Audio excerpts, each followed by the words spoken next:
Welcome back to part 13 of my Urraca of Zamora game. Our granddaughter and heir has inherited the throne, the Kingdom of Burgundy. Her mother got deposed, so she's now in charge of all of this kingdom, including the duchy that she's taken from us, which is why our land looks kind of weird right now. But it's going to look really nice when we become her. Our character, Emperor Bernardo, is still hanging on. He's been infirm for quite a while, but we have a lot of health benefits right now, specifically some temporary ones, rat-free and inspired by medical innovations that I think are keeping us alive. And whenever they wear off, I think we're going to die pretty quickly. So that's going to happen in 1156. Can't see the other one here. 1165. So that one's a little bit longer, but that's just a small health boost. I'm pretty sure we'll be in poor health whenever we lose rat-free. So we shouldn't be too long for this world here.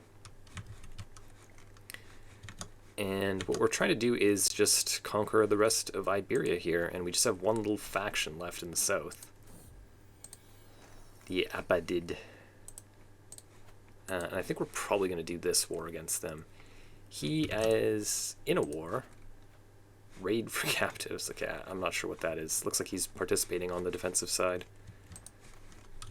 Which is good for us, because he'll probably move his army southward down there. And we can just run in there and subjugate him. So we did get something in that previous war. Oh, no, it was from that. Okay. I thought that was a furniture piece, but I guess it's one of these. Okay, we'll get rid of that.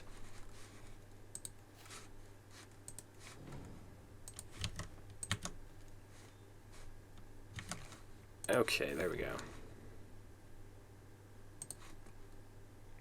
We did get an extra regalia. Not super great, though. Maybe I'll just give that to our granddaughter for now. Let her hold it.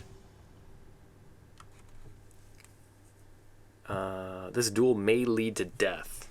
Interesting. Interesting. So he is the son of my rival. That's why he's challenging me. My granddaughter is 12 at this moment. I think I'm okay with dueling him. So maybe let's go ahead and do that. And if we do die, because we do have 0 prowess, minus 12 from old age, minus 6 from infirm, then we can just become our granddaughter right now, which is not too bad. So I might kind of, sandbag this one. Very high risk of injury. Okay. Yield, yield. This looks like we didn't die. We did get wounded, though. And then the wound treatment succeeded. Okay.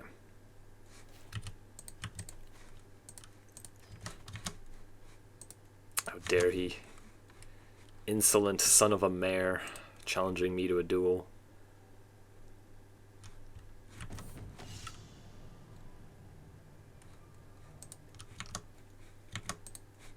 We should get her third choice here pretty quick.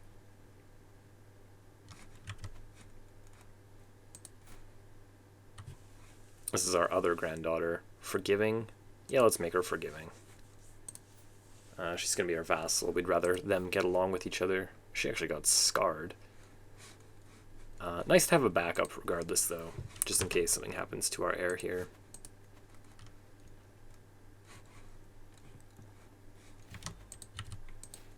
And we actually did get enough for another one of these. I guess I'll just grab this. I was going to check to see if we can reform again. Looks like we have waited enough time, and we have a ton of prestige stored up here. Not sure if this is actually going to come into play by the time we actually end up... by the time it goes off, we might kind of be done playing. But we can at least pick something. Forbearing. Philosopher culture, we cannot get. Prolific hunters. Strong believers, not really a fan. Xenophilic is not too bad. We have a whole bunch of different cultures.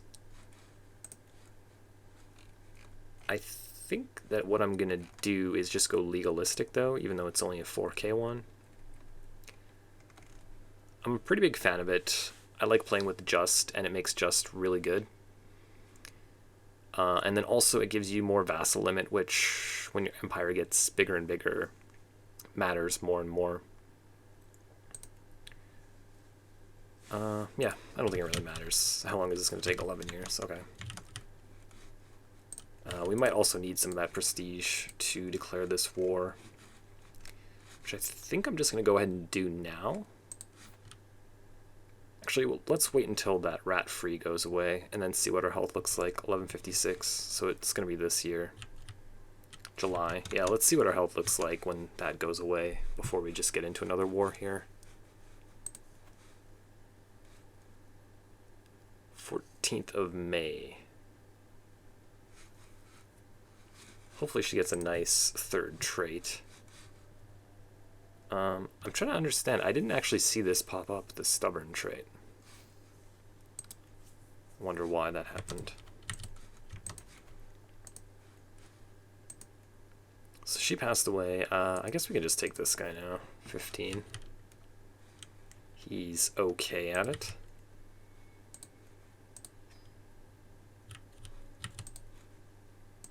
Let's get our powerful vassals on the council there. Make them a little bit happier.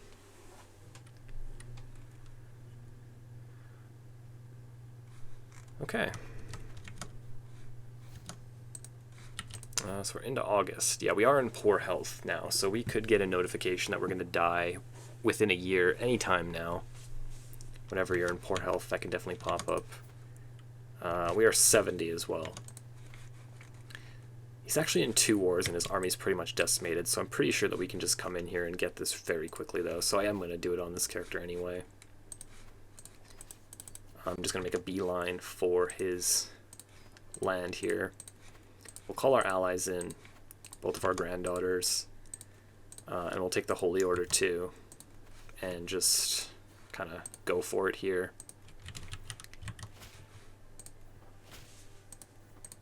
I'm pretty sure his army is somewhere overseas because he's involved in at least one other war that's active. So this guy joins. He's not very powerful, and he's got his own war going on anyway.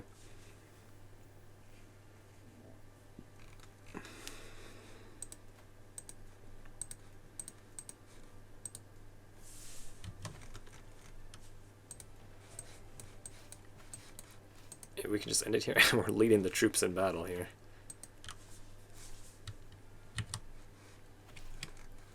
$52.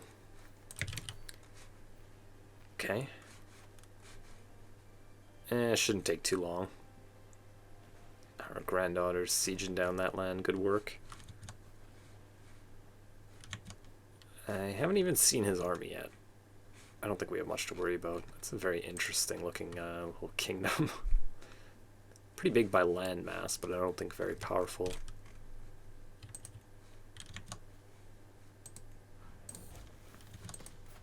So she gets generous, diligent, or patient. I pretty much always just take diligent here. I do enjoy generous as well, especially in the late game. But diligent is just too good to pass up ever, I think. I'm pretty much always going to take diligent anytime it's available to me.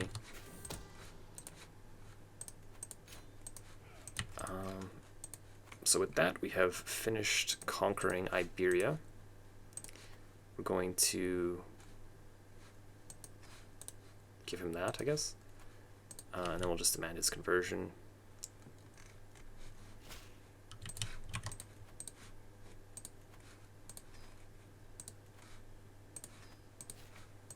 Just let these people out.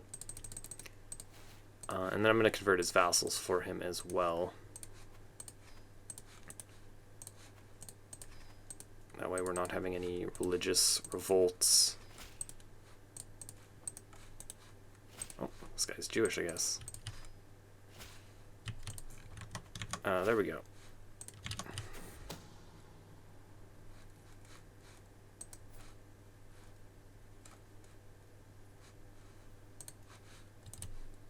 Scheming against my brother. That's an execution. And our little sister, once we become our heir, gets compassionate. That's fine. We'll get along well with her.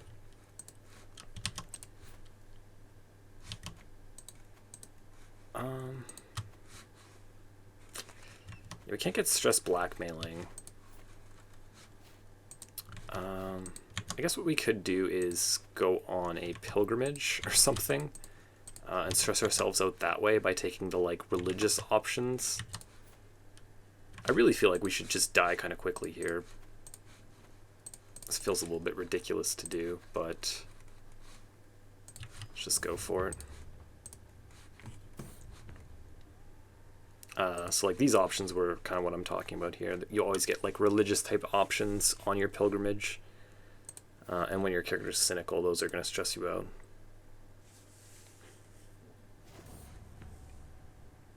My mayor has died. Or my rival, excuse me. Yeah, we're just going to take the stress. So we are near death. So I'm anticipating a event pop up here very quickly. Oh, you consecrate bloodline. There we go. Get the Paragon trait and 500 extra renown. Nice.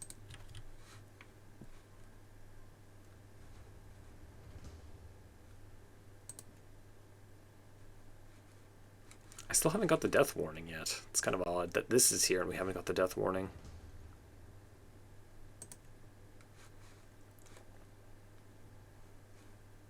I have to imagine it's quite imminent though.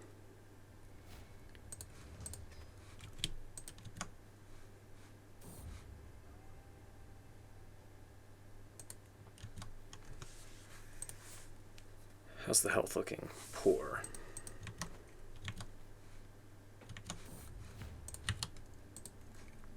And how is she looking? She's 15 now. Okay, there we go. I will be dead within a year.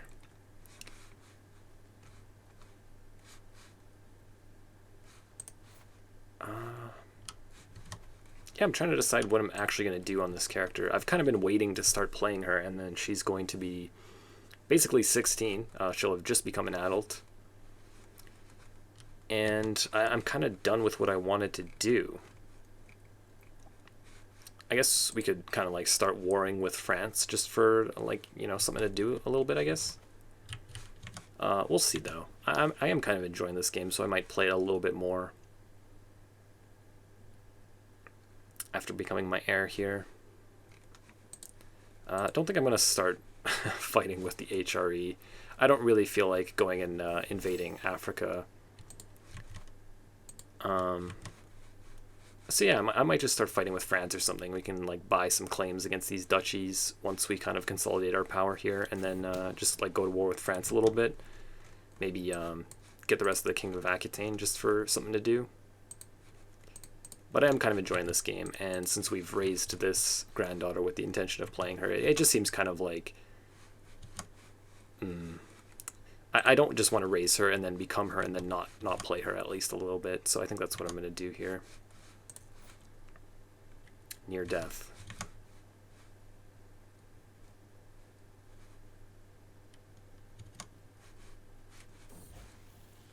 Until we meet again. So she becomes an adult... Great eminence, pretty good education. Hopefully she doesn't... Oh, she already did. Oh, there we go. Basically, immediately after she became an adult, we have passed on, and now we have become her. So that's the end of our third character. The first two were 25 years each. He was 42, and now Empress Benita takes to the throne at a mere 16 years old. Long live the Empress. Okay. Okay, so we'll get rid of our regency. We actually are in a war. Independence war against us. I wonder why she didn't call us in when we were playing our previous character. We'll finish up with that war. It shouldn't be too difficult at all. And then probably what I'm going to do is I might just go directly into learning, even though we have a diplomacy education, just for the sake of getting sanction loopholes to buy some claims. Because I can't imagine that we're going to be able to get claims in here any other way. quest claim. Yeah, it's kind of difficult to swing it. Well, he's cynical and sadistic, so maybe him. Still no. I am a woman, he is lower rank, he has a virtuous trait, apparently, even though he's an evil atheist. Yeah, so we might have to just buy some claims here. Anyways, we're going to have to deal with this war first. I am going to be continuing this on in the next part, at least one more part, maybe two, we'll see. Probably some more with France. Maybe come out to Sardinia and expand here as well. We'll see. But that's a pretty nice looking Castile. Anyways, thank you for watching this. If you did enjoy it, please subscribe and leave me a thumbs up, and I'll see you in the next one.